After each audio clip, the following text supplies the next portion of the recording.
Bonjour à tous. Bonjour.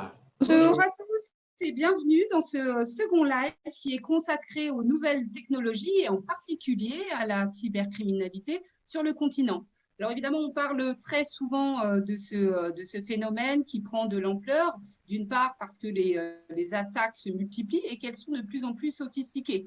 L'Afrique est particulièrement vulnérable en raison de la faiblesse de ses infrastructures de sécurité et aussi d'un manque de main-d'œuvre qualifiée disponible en quantité suffisante.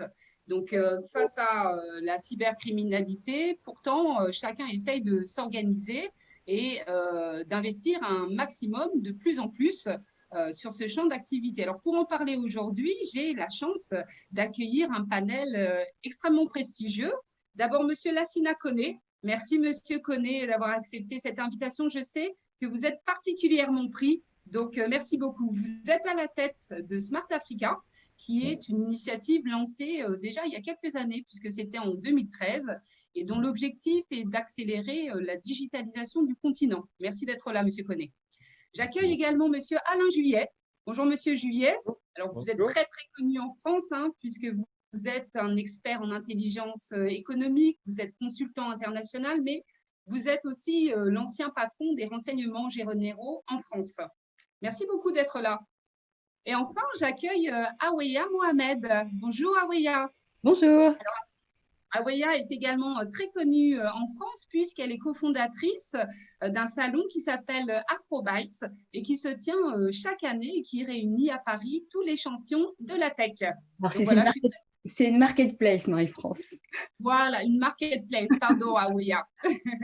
Alors, je vous propose d'entrer tout de suite dans le vif du sujet avec Monsieur Koné. Pour commencer, Monsieur Koné, dans le cadre de Smart Africa, donc l'objectif cardinal, c'est d'accélérer. Vous n'avez pas oublié quelqu'un important? Oh, excusez-moi, Monsieur Wang. Vous étiez le deuxième sur ma liste pourtant, et en plus, on vous connaît très, très bien au niveau de la Tribune Afrique. Merci infiniment d'être là parce que vous représentez évidemment le groupe Huawei pour toute l'Afrique du Nord, c'est-à-dire le nord de l'équateur. Je rappelle quand même que Huawei, c'est plus de 9000 collaborateurs sur le continent, un chiffre d'affaires qui a dépassé les 5 milliards d'euros en 2019 et qui est en perpétuelle évolution. Donc, Huawei était incontournable sur le sujet aujourd'hui. Monsieur Wang, merci infiniment d'être là aussi aujourd'hui. Alors, Monsieur Koné, je vais revenir à vous pour savoir, dans le cadre de Smart Africa, quelles sont les initiatives qui sont prises justement pour armer l'Afrique en matière de cybercriminalité. Je sais que vous avez passé notamment une alliance avec Tata Communication. Comment est-ce que vous appréhendez au sein de Smart Africa ce phénomène? Merci beaucoup de m'avoir invité. Merci tout le monde. Au fait, à ce jour, comme vous l'avez dit dans le rapport, il y a plusieurs rapports de l'index les indices de cybersécurité en Afrique, qui dit que bon, seuls île Maurice et Kenya et Rwanda, par exemple, seraient capables de répondre aux cyberattaques et tout ça. Il faut admettre que la cybersécurité est un enjeu majeur pour la transformation numérique. Et donc, si vous le savez, Smart Africa, la vision de Smart Africa, c'est de transformer l'Afrique en un marché économique numérique unique. Donc, la cybersécurité est un enjeu pour la transformation numérique, car elle joue le rôle avant-gardiste, avant tout, pour la dématérialisation de toute activité économique. Aujourd'hui, regardez par exemple, avec le Covid, avec cette crise sanitaire, humanitaire, économique et tout, tout est basé sur la distanciation. Alors, que peut-on faire, par exemple, sans l'économie numérique? Et pourtant, on voit une augmentation vers les cybermenaces et tout. Donc, on voit que dans le monde entier en général et en Afrique en particulier, seulement quelques pays en Afrique sont en mesure de répondre aux cybermenaces, et comme cité dans le rapport. Mais il est important de mentionner ici que cela n'est pas dû seulement à l'insuffisance du capital humain. Il y a véritablement une série de défis à relever dans le cadre de la cybersécurité. Notamment, je parle de défi de la compétence. On sait, par exemple, la sécurité ne doit pas être seulement une affaire des spécialistes, mais une composante de l'ensemble des métiers de l'entreprise. C'est-à-dire c'était un nouveau paradigme. Car si nous devons porter tout ce que nous faisons comme activité économique en ligne, ça veut dire qu'il faut qu'il y ait de la sécurité, c'est nécessaire.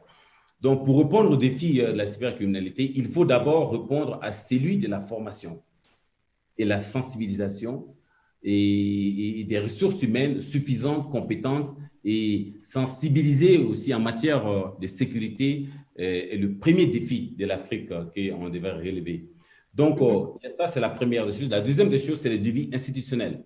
D'accord, on sensibilise les gens, on forme les gens. Il faut des institutions. Quand je dis bien des institutions, et c'est comme ça, Smart Africa, comme vous le savez, la doctrine de Smart Africa, que chaque pays porte un projet phare.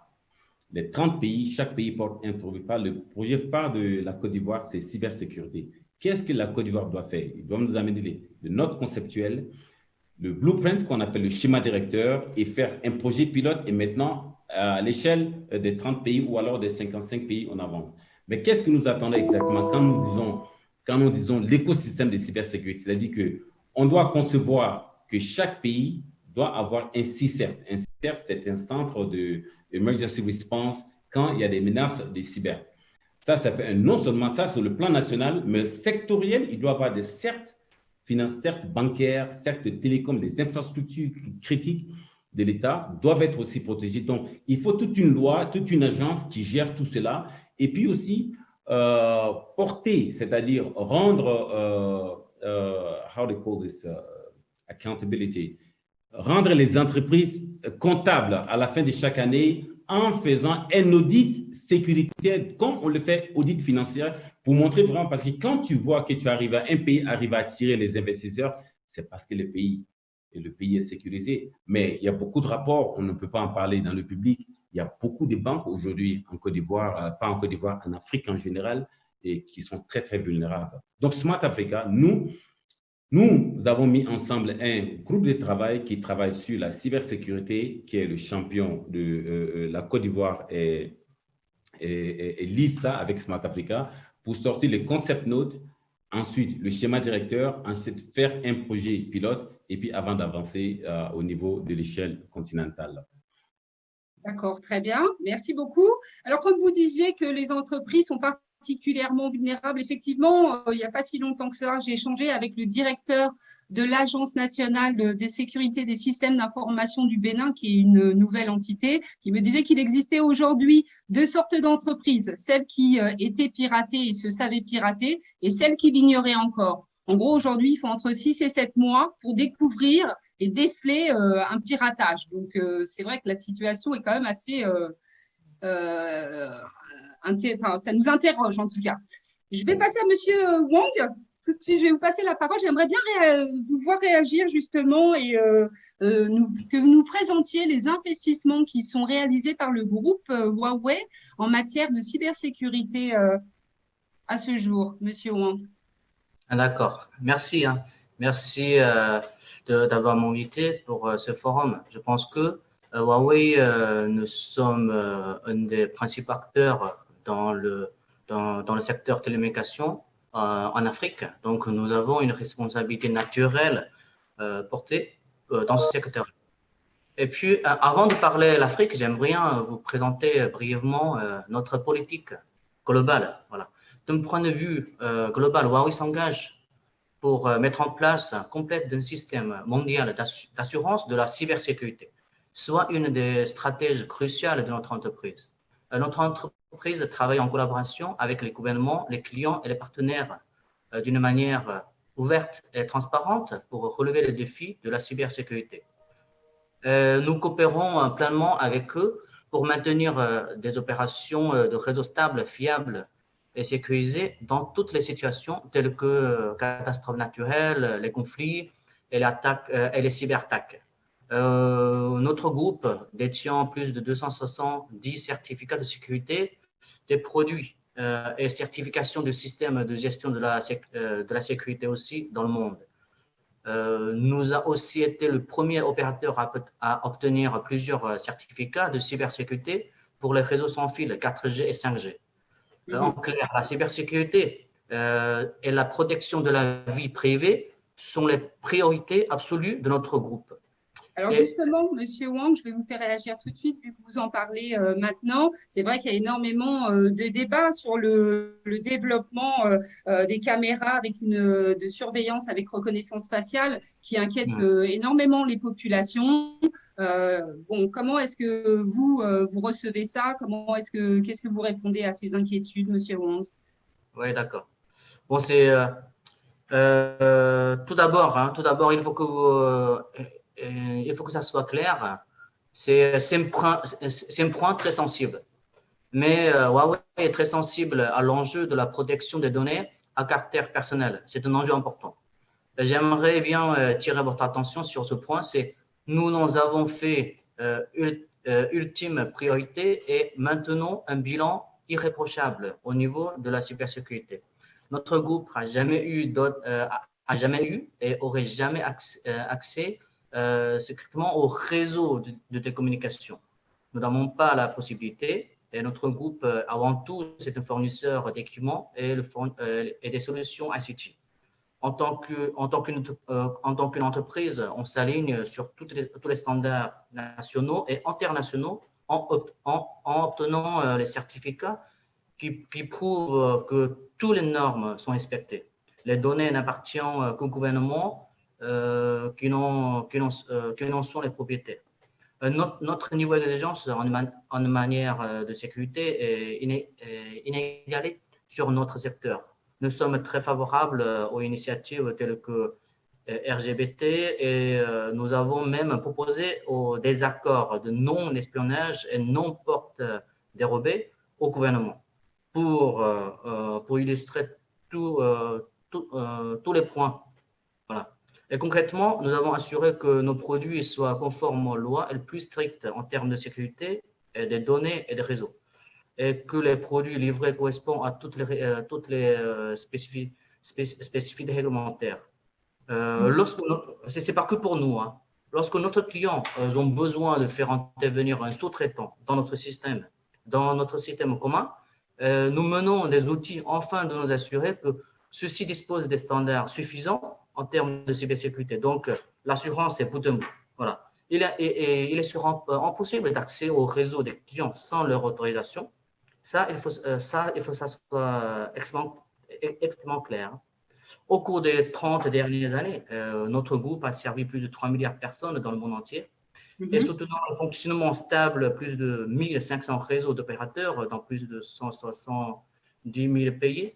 Et nous avons gagné la confiance de dizaines de milliards de clients. Ces chiffres, c'est en train de raconter la vérité. Et puis en Afrique, je rejoins le point soulevé par M. Koné. En Afrique, dans ce domaine de cybersécurité, qu'est-ce qu'on a fait Huawei? Nous a fait dans deux aspects, principalement. Tout d'abord, c'est la formation. Comment on a fait? Tout d'abord, c'est la formation en cybersécurité pour les techniciens sur le continent. Voilà. Et par exemple, chez nous, Huawei organise régulièrement des formations sur la cybersécurité pour nos employés et nos partenaires sur le continent. Un système de certificat de travail et de système de services de cybersécurité en place. Et en Côte d'Ivoire, surtout en Côte d'Ivoire, on vient de finir une formation avec ARTCI. C'est l'autorité de régulation des télécommunications de Côte d'Ivoire. Ça, c'est premièrement. Deuxièmement, on a un centre de cybersécurité en place. Voilà. Il a deux fonctions. Il a deux fonctions principales. D'abord, c'est présenter les pratiques de cybersécurité de bout en bout de Huawei, puis depuis les stratèges et la chaîne d'approvisionnement jusqu'à la R&D. Deuxième, c'est faciliter la communication entre Huawei et les principaux parties prenantes sur les stratégies de cybersécurité. Ce centre, c'est à Bruxelles. C'est co-géré avec le gouvernement belge. Bien évidemment, c'est l'accès à tout le monde. Voilà. D'accord. Donc, en fait, le centre qui s'occupe aussi des affaires africaines se trouve en Belgique. Très bien. Merci beaucoup, monsieur. Oui, vous voulez rajouter quelque chose? Dernier point, c'est pour le continent Afrique, c'est très important. Il est important de préciser que le budget de notre groupe dédié à la cybersécurité augmente entre 100 et 150% chaque année sur le continent africain. D'accord. On est dans quel ordre à peu près? C'est une grosse somme. Très bien. Monsieur Juillet. Alors, avec le temps, l'arnaque au sentiment et le hameçonnage a laissé place à des menaces bien plus graves, comme les logiciels de rançon, ce qu'on appelle le ransomware. Il y en a un qui était très connu il n'y a pas si longtemps, c'est le malware, WannaCry, Oui. qui a fait beaucoup de dégâts un peu partout dans le monde, y compris en Afrique. L'Afrique a été touchée du Maroc à Madagascar, en passant par la Côte d'Ivoire, le Kenya. Enfin, il y a plusieurs pays qui ont été touchés. Les attaques se multiplient sur le continent. Je me souviens qu'il y a quelques mois, pendant 48 heures au Gabon, il y a les sites institutionnels, plusieurs dizaines de sites qui avaient été bloqués. Voilà, on voit que l'Afrique est vraiment en front line par rapport à ces cybermenaces. Quel regard vous portez sur la façon dont le continent peut se défendre aujourd'hui? Et vous, en tant qu'expert en intelligence économique, quels sont les premiers conseils que vous donneriez à vos clients en termes de sécurité?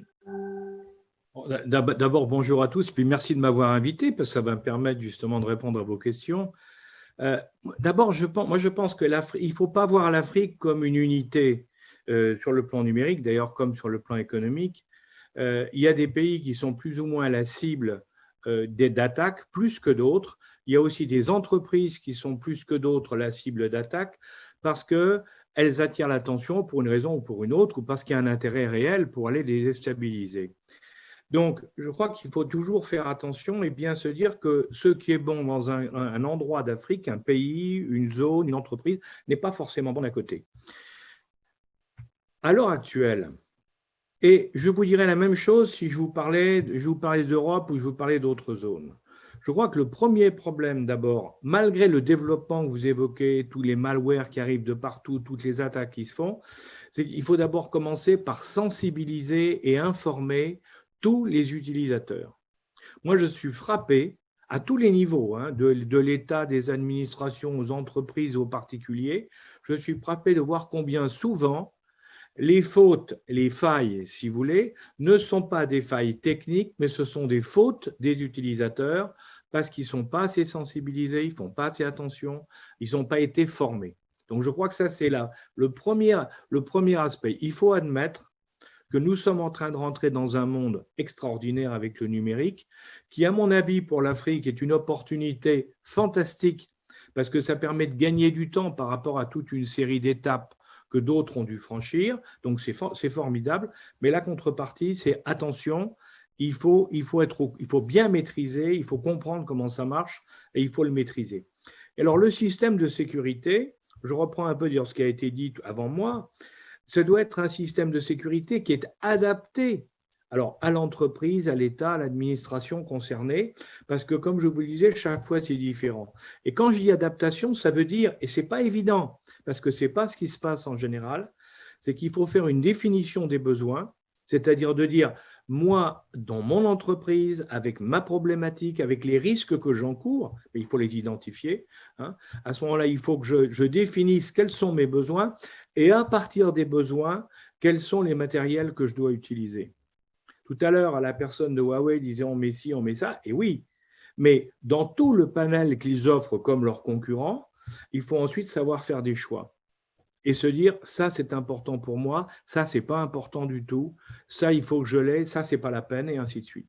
Donc il y a définition des besoins, il y a sélection du matériel et puis alors derrière il y a quand même une chose qu'il ne faut pas oublier.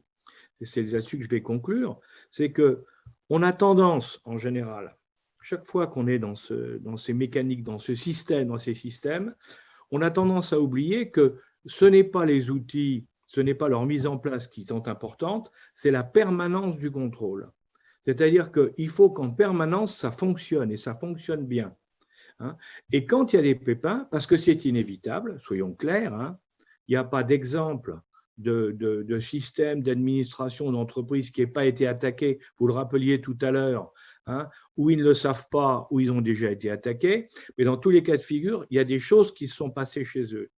Donc, le problème, c'est que dès qu'on les détecte, ce qui se passe, ces attaques, il faut tout de suite faire ce qu'on appelle un retour d'expérience, c'est-à-dire regarder ce qui s'est passé l'étudier et en tirer les conséquences pour améliorer son système. Il ne faut pas se contenter de dire on n'a pas eu de chance ou oh ben ouais, ben on ne comprend pas ce qui s'est passé. Non, il faut regarder, analyser et derrière dire bon mais il faut que je m'améliore. Et c'est par cette amélioration permanente qui fait suite à un contrôle permanent qu'on a une bonne chance, je crois, où que l'on soit, hein, au niveau d'un pays africain ou d'une entreprise africaine, on a de très bonnes chances de s'en sortir aussi bien et peut-être même mieux qu'ailleurs parce qu'on est plus préparé, parce que comme on est l'état d'esprit aujourd'hui des utilisateurs, je vois moi, avec les startups en Afrique, hein, l'état d'esprit est très en avance dans certains domaines par rapport à ce qu'on voit ailleurs et ça, c'est très bien. Bien, merci beaucoup. Aweya Mohamed, je vais vous faire réagir tout de suite puisque M. Juillet parlait des startups. Donc, j'aimerais bien voir avec vous comment se structure un petit peu l'écosystème de la cybersécurité sur le continent. Tout d'abord, merci beaucoup Marie-France pour l'invitation. Je suis ravie de participer à cette session avec vous. En effet, l'écosystème ou en tout cas le paysage cybersécurité en Afrique, en fait, se distingue. Il y a des sociétés de conseil et de services qui sont existantes telles que Data Protect et Polaris sur le continent et vous avez les startups. Alors, sur la question de la cybersécurité, aujourd'hui, c'est vrai qu'elles sont peu nombreuses. Cependant, tout ce que vous venez d'évoquer, les attaques, la digitalisation du continent africain, fait que ce secteur est appelé à connaître, en effet, écoutez, une croissance rapide et surtout, je l'espère, durable. Et cette croissance, en effet, est bénéfique à un certain nombre de startups qu'on appelle, il y a beaucoup eu de problèmes, des problématiques d'identité qu'il a fallu gérer. Et donc, beaucoup d'entre elles, justement, se sont distinguées et ont pu lever récemment des fonds. Est-ce que vous vouliez aussi des success stories, hein, Marie-France, si j'ai bien compris? Je vais commencer, par exemple, par l'Afrique du Sud. Il y a une startup qui s'appelle This Is Me. Pareil, elle est sur les problématiques d'identité, qui a levé plus de 3 millions de dollars en 2016. Vous avez on va ensuite aller au Kenya avec une startup qui s'appelle Smile Identity, pareil, qui utilise aussi les selfies pour justement vérifier l'identité des uns et des autres, qui a levé 4 millions juste après sa création. Vous avez aussi le Nigeria, qui se distingue énormément sur ce marché. Donc, vous avez deux startups qui se ressemblent un petit peu d'ailleurs sur la nomination. Vous avez You Verify and Verify Me, vraiment intéressant, qui elles-mêmes ont levé pour la première 1,5 million récemment en amorçage. Et puis, vous avez la deuxième qui a aussi levé en série A. Elle n'a pas divulgué les montants, mais vous savez qu'en série A, les montants généralement sont compris entre 1 million de dollars et 5 millions. Donc voilà, il y a quand même des choses qui se passent sur ce sujet-là. Et souvenez-vous, notamment puisqu'on parle de problématiques d'identité, en 2015, MTN qui avait été condamné, je ne sais pas si vous vous souvenez, il y avait une amende phénoménale par rapport justement à cette problématique d'identité parce qu'ils ne pouvaient pas associer les cartes SIM. En tout cas, ils avaient du mal à identifier toutes les personnes qui avaient fait l'acquisition de cartes SIM. Et puis en effet, il y a cette question de la formation. Parce qu'en effet, la cybersensibilité du continent, pour dire aussi la vulnérabilité, est aussi liée au fait qu'il y a très peu de formation et la question de la sensibilisation, de l'information, c'est vrai que le plus gros challenge aussi sur le continent africain, c'est l'accès à l'information, est aussi un problème pour justement le développement de ces sujets-là. Mais ce qui est intéressant de voir en revanche, c'est l'essor de laboratoires, c'est l'essor d'observatoires. Et puis également, on l'a parlé tout à l'heure, on a parlé de la Côte d'Ivoire, qui est aussi aujourd'hui un événement spécifique lié à ces questions-là. Donc, ça, c'est vraiment intéressant. Et puis, vous avez aussi des investissements étrangers. Monsieur Wang en a parlé. Vous investissez aussi dans la formation. Ça, c'est aussi super important. Et je pense qu'il faut aussi souligner qu'il y a des initiatives aussi locales, très connues maintenant, comme l'École nationale de cybersécurité à Dakar, qui a une vocation régionale. Et puis, vous avez aussi au Bénin, Monsieur Talon développe aussi vraiment cette question avec Epitech, qui a ouvert aussi en 2019, souvenez-vous, de sa première franchise africaine. Et dans un lieu qui est plutôt très sympathique, que vous connaissez peut-être, qui s'appelle Semicity. Donc moi, je pense aussi beaucoup à la jeune génération. Et je me dis qu'aujourd'hui, vraiment, les jeunes gens, les jeunes ingénieurs, en fait, ont une opportunité aussi de pouvoir trouver des opportunités d'emploi dans ce secteur-là. Et je pense aussi, il faudrait aussi plus de visibilité, plus de profils qu'on pourrait justement voir, parce que vous connaissez cette phrase qui dit qu'on ne peut pas devenir ce qu'on ne voit pas. Donc donc c'est important aussi pour la jeunesse de voir des profils aussi mis en valeur dans ce secteur-là. Très bien, merci beaucoup, Aweya. Je vais rebondir parce que c'est vrai que sur le cas du Bénin, c'est très intéressant. C'était l'une des plaques tournantes de la cybercriminalité africaine pendant des années. Et là, en 2-3 ans, ils sont arrivés à atteindre le top 10 des pays africains les mieux armés contre la cybercriminalité. à travers justement la création d'un certain nombre d'organismes, dont celui que vous évoquiez à l'instant. Merci beaucoup. Monsieur Connet, Oui. justement, en termes de formation par rapport à cette question, qu'est-ce qui est aujourd'hui engagé par Smart Africa? Merci beaucoup pour la question. Il faut dire que la question de la cybersécurité, de la manière dont nous voulons approcher cela, parce que chaque étape que nous posons au niveau des Smart Africa, nous devons toujours réfléchir à l'intégration africaine. C'est-à-dire tout en prenant en compte la souveraineté nationale de chaque pays. Nous parlons aujourd'hui de la ZLECA, de la zone libre d'échange continentale. Ça veut dire la libre d'échange des services et des marchandises et des personnes et la libre déplacement des personnes. Donc, pour cela, en pensant à la formation, l'année dernière, au début de cette année, nous avons notre partenaire qui est par exemple Tata Communication, que vous connaissez, qui est un membre de Smart Africa, qui est d'ailleurs le lead sur le projet intra-africain avec la Guinée, nous a octroyé à peu près 160 places de formation en cybersécurité, différentes technologies innovantes, de blockchain, artificial intelligence à nos régulateurs. Et donc, depuis le début janvier jusqu'au mois de mars, juste avant le Covid, nous avons pu envoyer à peu près 60 personnes de l'Afrique en général, en Inde pour les formations sur les différentes cybersécurités et tout et tout. Tata, c'est un partenaire. Nous n'avons pas un contrat spécifique avec Tata, mais Tata, en tant que partenaire de Smart Africa, peut jouer un rôle non seulement dans le projet intra-africain de fibre optique, et notamment aussi peut jouer un rôle au niveau de la cybersécurité, puisqu'ils ont une stratégie. J'ai été moi-même en Inde pour voir comment est-ce que ça fonctionne, c'est-à-dire ils ont une méthode hiérarchique, par exemple, de la cybersécurité. C'est-à-dire la Côte d'Ivoire, le Ghana, le Bénin, le Sénégal, chacun peut avoir des certes au niveau national, mais il faut toujours un cercle au niveau régional, parce que quand l'Afrique revient ensemble en tant qu'un pays intégré des 55 pays, ou bien plus de 50 pays par exemple, si vous n'êtes pas intégré en matière de nombre, en matière d'équipement, en matière de standards et tout, alors l'attaque sur un petit pays par exemple comme le Libéria peut alors exploser toute la zone. Donc c'est ça, c'est l'hiérarchie sur laquelle Smart Africa penche vers l'élaboration des cadres juridiques de cybersécurité avec ses pays membres. Eh bien, merci beaucoup. Monsieur Wang? Oui. Alors, Monsieur Wang, j'aimerais bien voir avec vous quels sont… vous investissez énormément dans l'intelligence artificielle en ce moment. J'aimerais bien savoir quels sont vos principaux investissements, dans quelle mesure cette IA peut révolutionner l'Afrique et surtout, quel est le rôle de l'IA justement en matière de développement de cybersécurité. Ah, d'accord. Cette question-là, c'est en fait, pour nous, pour notre groupe, il faut que vous sachiez, Huawei, c'est un groupe innovant qui investit 10% de son chiffre d'affaires global à R&D chaque année, soit à peu près 15 milliards d'euros en 2019. Notre groupe s'est doté d'une nouvelle philosophie stratège. Elle vise à bâtir un monde connecté tout en développant la connectivité et en renforçant la puissance de calcul. Apporter ces deux éléments à nos utilisateurs constitue la base de notre nouvelle stratégie et justifie nos investissements massifs dans l'innovation. Parce que selon notre définition, Huawei, l'intelligence artificielle, c'est un sous-ensemble de la science informatique qui traite de l'automatisation du comportement intelligent. On pourrait dire que IA, l'intelligence artificielle, est un ensemble de techniques qui permettent à des machines d'accomplir des tâches et résoudre des problèmes, notamment réservés aux humains. Donc, ça change, n'est pas juste au niveau technologique, ça change en notre niveau de vie sociale. Il y a 3 points, j'aimerais bien tirer votre attention. D'abord, c'est la valeur de l'intelligence artificielle du marché.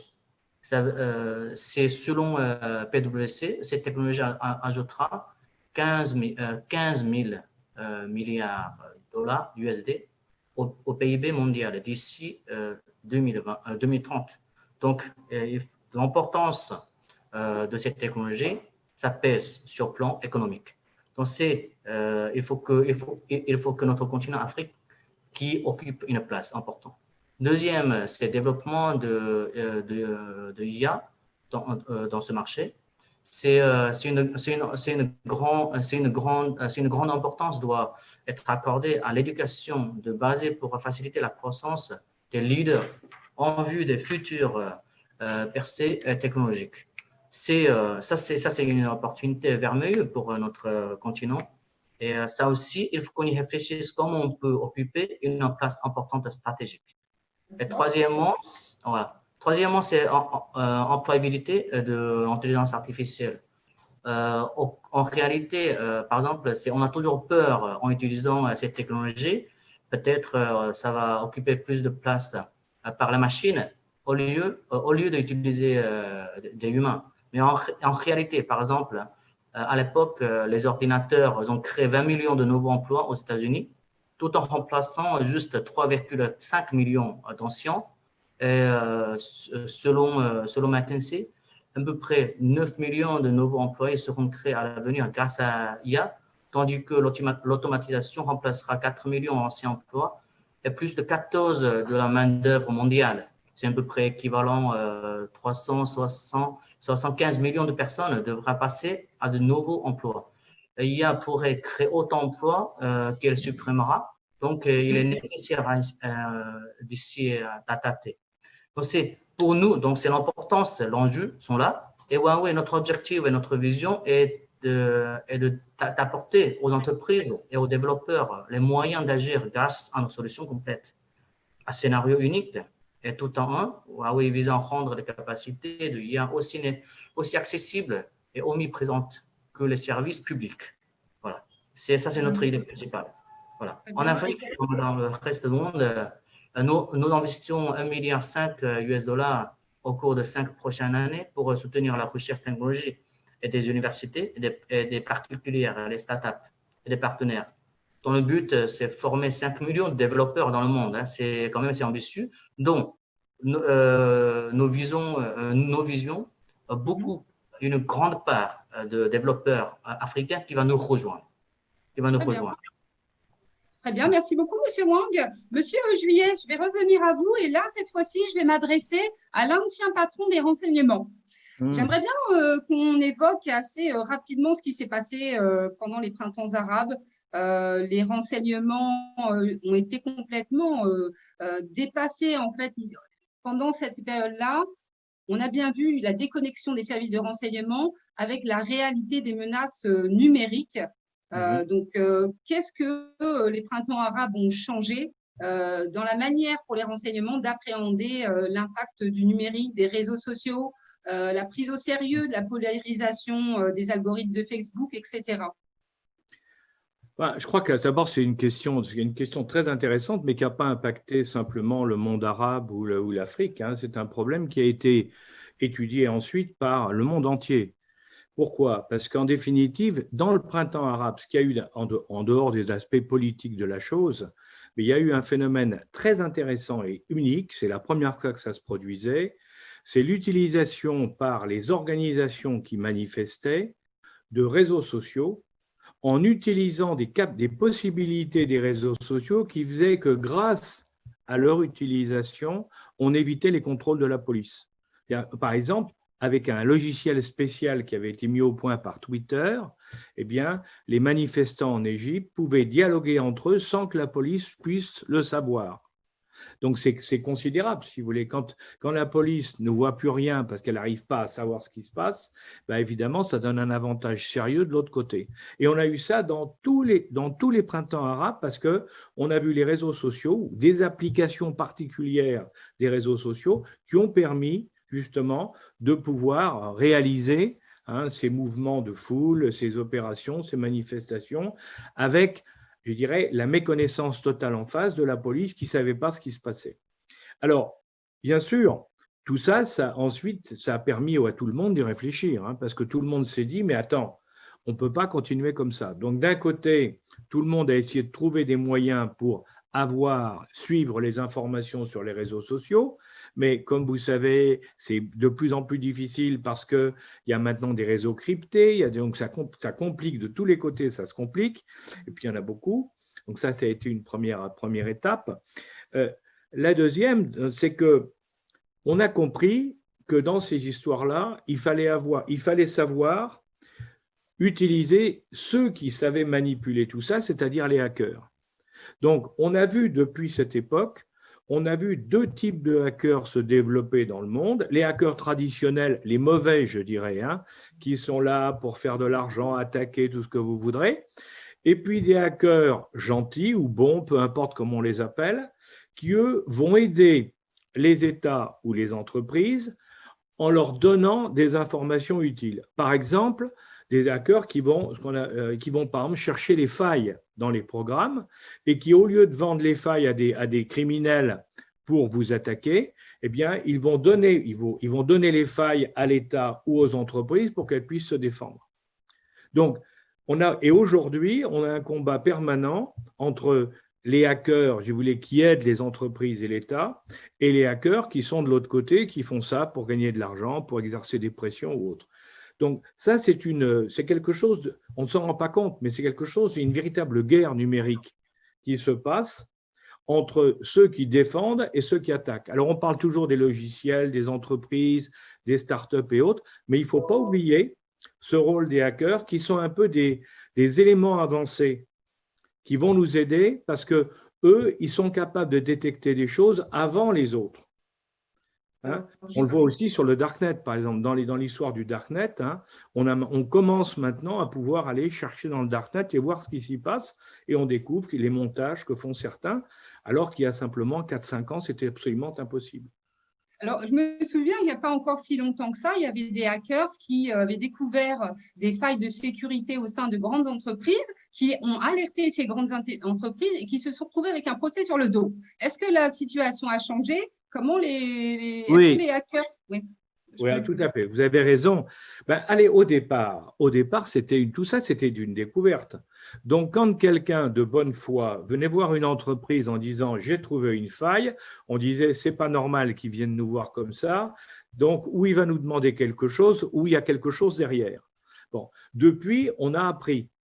Depuis, tout le monde a appris qu'il y a des gens qui se spécialisent de manière tout à fait officielle et qui font ça. Vous avez des gens aujourd'hui, des hackers, qui testent des systèmes de sécurité des entreprises. On passe un contrat avec eux et par centaines, ils vont attaquer tous ensemble une entreprise pour voir si son système tient le coup. Bon, c'est très intéressant pour l'entreprise parce que s'il y a des failles, ils vont le voir tout de suite, alors que sinon, ils ne les auraient jamais vues. Vous voyez? Donc, il y a cet aspect-là. Mais bien entendu, le problème, c'est la tentation dans ces hackers, pour certains, de gagner beaucoup d'argent en exploitant ce qu'ils ont trouvé. Donc, on est à la limite entre, je dirais, ce qui est clair et ce qui est absolument pas clair, et l'obscur. On est toujours au milieu. Mais il y a d'énormes progrès de ce côté-là actuellement. Moi, je peux vous dire qu'il y a de plus en plus de hackers qui progressent justement dans cette recherche pour aider et non pas pour détruire. Est-ce qu'il y a les renseignements travaillent avec des hackers aujourd'hui? Dans ce cadre-là, oui. Parce que les hackers ces hackers-là savent très bien que s'ils trouvent quelque chose et qu'ils viennent et qu'ils le donnent, ils seront récompensés sous une forme ou sous une autre, normalement, d'une part, et puis qu'ils seront bien considérés parce qu'on dira qu'ils rendent service, c'est clair. Donc, ils auront la cote. Très bien. Merci, M. Juillet. Aouya, j'aimerais bien avoir votre avis en fait sur la protection des datas parce que cybersécurité et protection des datas sont quand même assez intrinsèquement liés. Comment évolue le débat aujourd'hui sur le continent dans l'écosystème des startups africaines? Évidemment, l'enjeu de la data est énorme et encore plus dans cette période de crise et de situation sanitaire très particulière. Donc, beaucoup de gens ont fait confiance aux solutions numériques locales qui ont été proposées et beaucoup de gens ont aussi partagé leurs données personnelles. Donc, la question aujourd'hui qui est posée, c'est à qui va profiter ces données, à qui vont-elles appartenir? Les GAFA, les entreprises internationales, donc Voilà, ça c'est vraiment une vraie question. Heureusement, et comme l'a dit Monsieur Juillet, il y a aussi des startups qui se développent sur tout ce qui est crypto et cryptage des données. Et donc, par exemple, il y en a une en Tunisie qui s'appelle Barak, qui est aujourd'hui basée à Londres parce qu'en fait, il y a eu une histoire avec la Barclays Bank, pardon, qui est rentrée dans son capital et aujourd'hui, donc voilà, elle crypte les communications. Mais je tiens à préciser quand même que tout le back-office et le développement sont quand même en Tunisie, donc en Afrique. Et aujourd'hui, c'est une référence qui est très peu connue et qui a fait des grosses levées en toute discrétion. Et en fait, et ça, je reviens, ça c'est plutôt aussi le sujet de Monsieur Koné. En fait, il va falloir commencer à bâtir en fait des stratégies et des réponses africaines à ces questions-là. Et c'est vrai que la question des data centers en Afrique est aussi un enjeu très important. Par exemple, j'entends beaucoup parler de Djibouti, donc dans la Corne de l'Afrique, parce que vous savez qu'il y a à peu près 11 câbles qui passent du côté de la Corne de l'Afrique. Et je sais que voilà, certains groupes, notamment comme Google, sont aux aguets. Donc voilà, je pense que la construction en plus de la zone de libre-échange est aussi une occasion pour nous tous de construire un dispositif stratégique cohérent et panafricain. Donc ce sont des enjeux évidemment prioritaires et qu'il faut prendre vraiment très, très au sérieux. Merci beaucoup, Aweya. Monsieur Koné, justement, par rapport à cette stratégie africaine qui est portée par Smart Africa, quels sont les efforts consentis en matière de mutualisation des ressources, des moyens techniques et financiers, justement pour permettre cette accélération digitale? Dans le domaine de cybersécurité ou alors en général? Plutôt cybersécurité, effectivement, on va rester sur notre sujet. Exactement, d'accord. Oui, dans la cybersécurité, comme vous savez, un des éléments que j'avais oublié de mentionner, j'ai parlé de la compétence, j'ai parlé du manque des institutions fortes. Troisième élément, c'est le coût de l'équipement qui coûte très cher.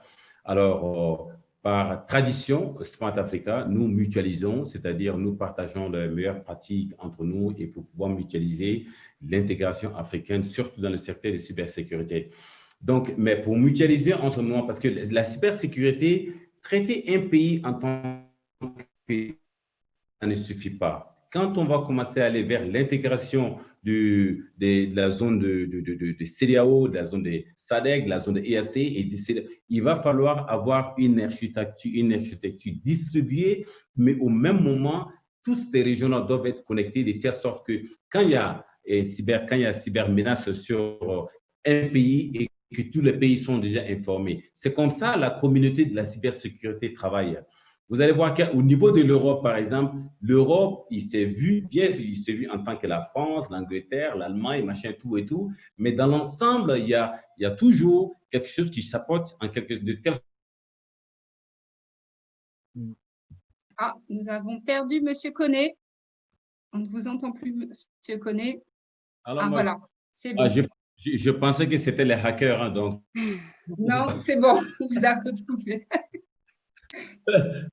Donc, bien sûr, nous pensons très bien, surtout la mutualisation au niveau des certes régionales, donc qui est composé de plusieurs pays qui ont leur certes nationales, et puis aussi, c'est-à-dire tout en sauvegardant la souveraineté des pays au niveau de la cybersécurité. Mais ensemble, essayons de nous informer par rapport aux différentes attaques qui sont autour de l'Afrique. Très bien, merci beaucoup. Là, en fait, on est un peu pris par le temps. J'ai toute mon équipe là qui m'envoie plein de petits messages. Je vous entends.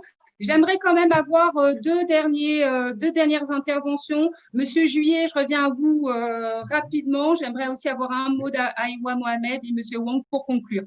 Monsieur Juillet, je vais rester sur le sujet qu'on avait commencé à aborder avec vous juste avant. Quel est aujourd'hui le poids des cyberterroristes dans les conflits sur le continent? Je pense au Sahel en particulier. Quand on parle de cyberterrorisme, il faut voir plusieurs choses. Il y a d'une part les liaisons entre les terroristes, c'est-à-dire le cyber-réseau qui leur permet de travailler.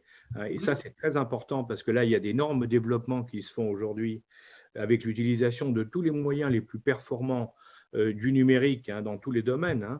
Et ça, c'est le cyber, et là, est utilisé à plein par les groupes terroristes parce qu'ils se protègent en essayant d'éviter qu'on puisse les repérer, les identifier. Mais il y a aussi un deuxième volet, effectivement, c'est les attaques.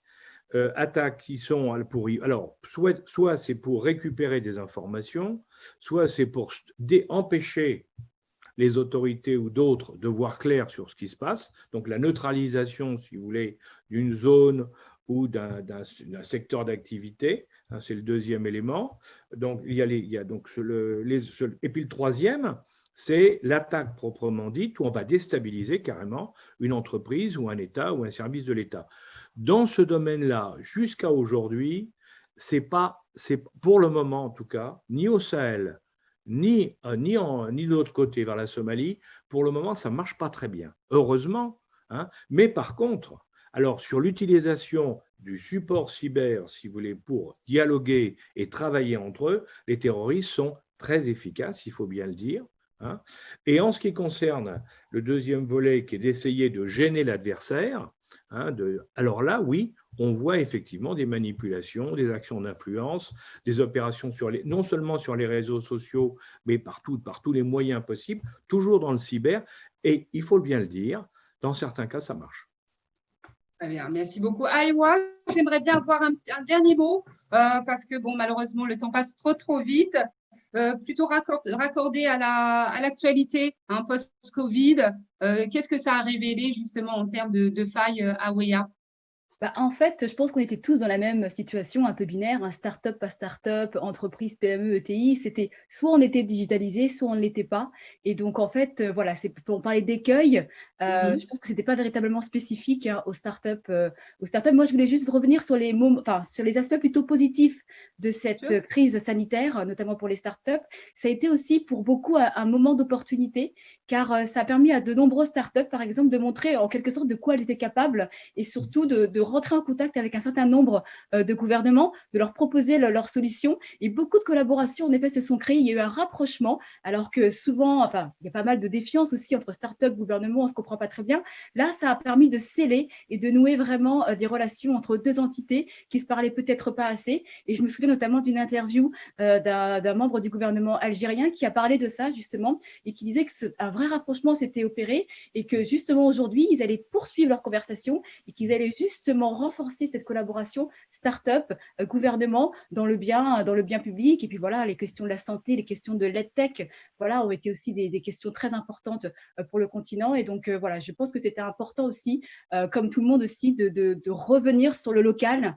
Et je pense que pour les startups du continent africain, ça a été aussi important comme aspect. Et je voulais aussi notamment, très rapidement, Marie-France, d'un aspect, quand on parle aussi de croissance digitale sur le continent africain, on oublie souvent de parler des femmes qui aussi sont entrepreneurs pour la plupart et qui subissent aussi, hein, des attaques.